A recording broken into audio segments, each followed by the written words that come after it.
Welcome back to my new video. आज के इस वीडियो में हम भगवान श्री कृष्ण के विषय में चर्चा करेंगे। जैसा कि आप जानते हैं मित्रों, भगवान विष्णु के 10 अवतारों में से एक हैं भगवान श्री कृष्ण। माना जाता है कि भगवान श्री कृष्ण भगवान विष्णु के पूर्ण अवतार थे और धरती पर अधर्म का नाश करने के लिए अवतरित हुए थे।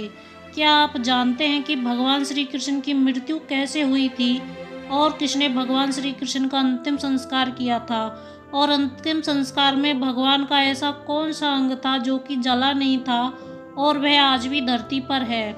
इन सभी प्रश्नों के उत्तर जानने के लिए आप इस वीडियो में अंत तक जुड़े रहें और कमेंट बॉक्स में श्री कृष्णा जरूर लिखें। मित्रों, भगवान श्री कृष्ण ने महाभारत के विराट युद्ध में बिना अस्त्र शस्त्र उठाए ही युद्ध के परिणाम को पांडवों के पक्ष में कर दिया था, जिन्होंने कुरुक्षेत्र की भूमि में अर्जुन को गीता का उपदेश भी दिया। कलयुग में जिसे पढ़ने मात्र से ही मनुष्य का उद्धार संभव है। महाभारत युद्ध में गांधारी और महाराज धृतराष्ट्र के 100 पुत्र युद्ध में लड़ते हुए मारे गए थे और कौरव वंश का नाश हो गया था। युद्ध की समाप्ति के बाद गांधारी अपने 100 पुत्रों के शवों को देखकर विलाप करने लगी थी। तभी भगवान श्री कृष्ण उस दुख के समय में गांधारी के समक्ष गए। गांधारी श्री कृष्ण को देखकर बहुत क्रोधित हो उठी और बोली, मेरे पुत्रों की मृत्यु का कारण तुम ही हो। अगर तुम चाहते तो यह युद्ध टल सकता था, किंतु तुमने ऐसा नहीं किया। तुम्हारे इस कर्म को मैं कभी माफ नहीं करूंगी। और गांधारी ने श्री कृष्ण को शाप दिया कि अगर मैंने भगवान विष्णु की मन से आराधना की है और अपने पत्नी धर्म को पूर्ण रूप से निभाया है, तो जैसे मेरे वंश का आपस में लड़कर नाश हुआ है, उसी प्रकार से तुम्हारे वंश का भी नाश आपस में लड़ते लड़ते होगा और द्वारिका नगरी तुम्हारे सामने ही समुद्र में डूब जाएगी। भगवान श्री कृष्ण जानते थे कि उनका अपने परम धाम जाने का समय बहुत ही नज़दीक है और वो गांधारी को प्रणाम कर द्वारिका आ गए। गांधारी भगवान नारायण की भक्त थी, तो अपने भक्त के मुख से निकले शाप को पूर्ण करने के लिए भगवान कृष्ण ने यदुवंशियों की मति खराब कर दी। महाभारत युद्ध के 36 वर्ष बाद विश्वामित्र, असित, दुर्वासा, भृगु, नारद इत्यादि बड़े बड़े ऋषि द्वारिका के पास पिंडारक क्षेत्र में निवास करने लगे। एक दिन कुछ उद्दंड यदुवंशी कुमार उनके पास खेल खेल में गए। शाम को एक बालक को गर्भवती स्त्री के रूप में सजाकर ले गए और कहने लगे, हे ऋषिगण, आप सभी का ज्ञान अमोघ और अबाध है।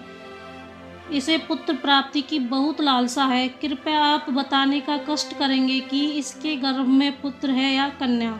ऋषिगण महाज्ञानी थे और उन बालकों की मनसा जान क्रोधित होकर बोले, हे मूर्खों, तुम्हारे द्वारा किया गया एक कर्म माफ करने योग्य नहीं है। शाम के समय तुम जो बनावटी गर्भवती स्त्री बनाकर लाए हो, अब उसके गर्भ से एक ऐसा मूषल पैदा होगा जो तुम्हारे संपूर्ण वंश का नाश करेगा। मुनियों का शाप सुनकर यदुवंशी कुमार डर गए और जैसे ही उन्होंने शाम का पेट खोलकर देखा, उसमें सच में ही लोहे की मूषल थी। यह देख सभी कुमार पछताने लगे और मूषल ले जाकर राजा उग्रसेन के समक्ष रख दिया और सारा वृत्तांत सुनाया। उनके चेहरे फीके पड़ गए थे और सभा में बैठे सभी जन भी यह सुनकर डर गए थे, क्योंकि वे जानते थे कि ब्राह्मणों द्वारा दिया गया शराब कभी खाली नहीं जाता।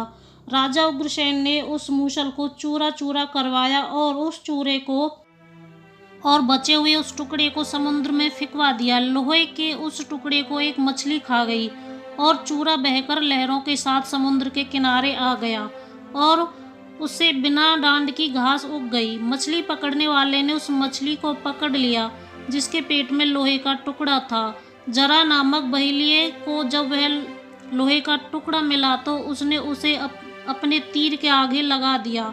उधर भगवान श्री कृष्ण ने यदुवंशियों का नाश करने हेतु यदुवंशियों की बुद्धि हर ली और उन्होंने मरियक नामक मदिरा का सेवन कर लिया, जिससे उनकी बुद्धि भ्रष्ट हो गई और ये सब आपस में ही लड़ने लगे। इस लड़ाई ने कब युद्ध का रूप ले लिया ये पता ही नहीं चला।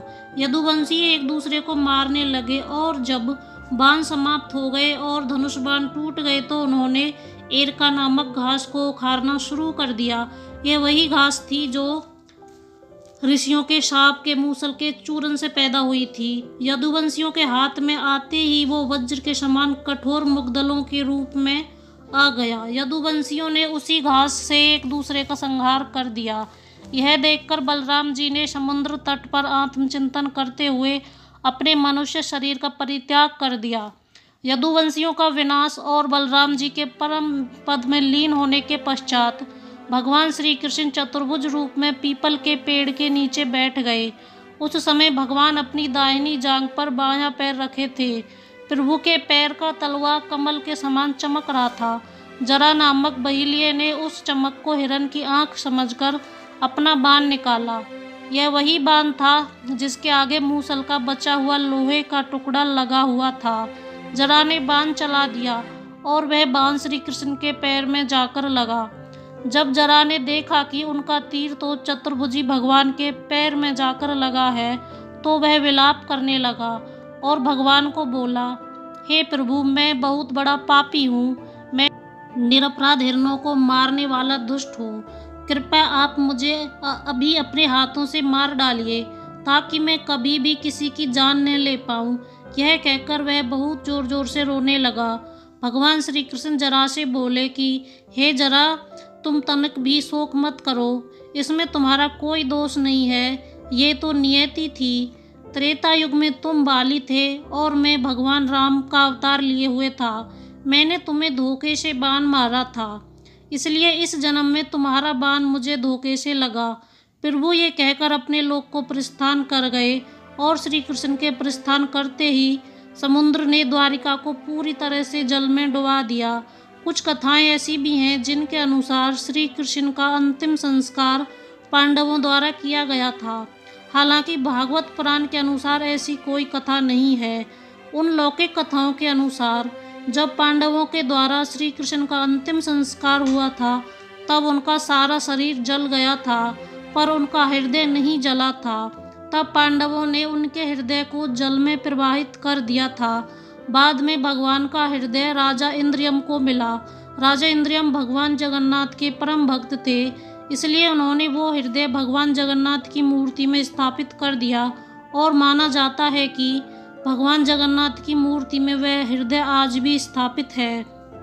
उम्मीद है आपको यह वीडियो अच्छा लगा होगा। आज के वीडियो में बस इतना ही। मिलते हैं नेक्स्ट वीडियो में। वीडियो पसंद आया हो तो वीडियो को लाइक और शेयर ज़रूर करें। चैनल पर नए हो तो चैनल को सब्सक्राइब करें। Thank you for watching my video.